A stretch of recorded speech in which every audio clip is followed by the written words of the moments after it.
Sa mga mahilig mulaag ug mutilaw sa bisan unsang pagkaon, apan walay igong budget, ani ay lugar nga swak alang kaninyo, ang Carbonite Market. Si Femari Dumabok sa detalye. Kay sagad destinasyon sa mga nangita og barato nga presyo sa palaliton, ang Carbon Market. Dagsaon yun kini sa katawan bisan unsang orasa. Ug samot na kon Friday night to Sunday night tungod sa gipahimuta nga Carbonite Market.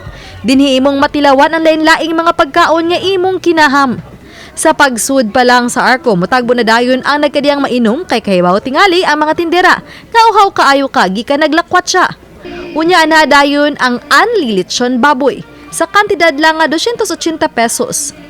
Kung gisumula na ka sa litsyon sa kadaghang parties nga gitambungan, ayaw kabalaka, kaya dunay mga seafoods ug utan Bisaya. Anasay mga sudan nga makita sa pungko-pungko, dunay batchoy, siomay ug uban pa. Dag-crave ka ba og Japanese food, Korean food? Matilawan gihapon nimo na dinhi. Anapay mga desserts, drinks and dessert in one ug daghan pa. Maong patok kaayo ni sa pagpamilya, managhigala, couple ug mga vlogger. Maayo jud para sa mga kuan ba na mga couple makalaag sa yung mga pamilya. Nangarbon minin, habit mi kaon.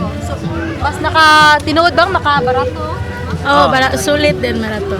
Barato, affordable, and then pwede na siya for family, for barkada, and then for food vloggers.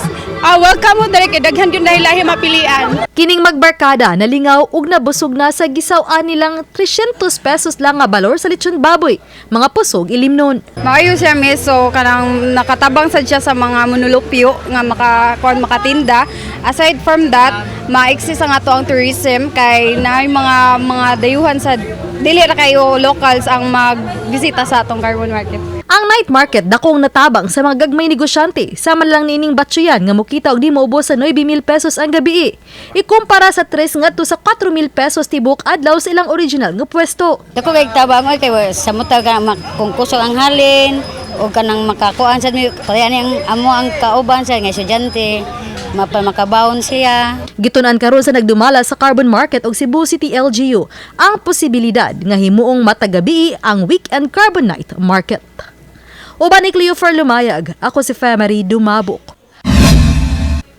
Balitang Bisdak!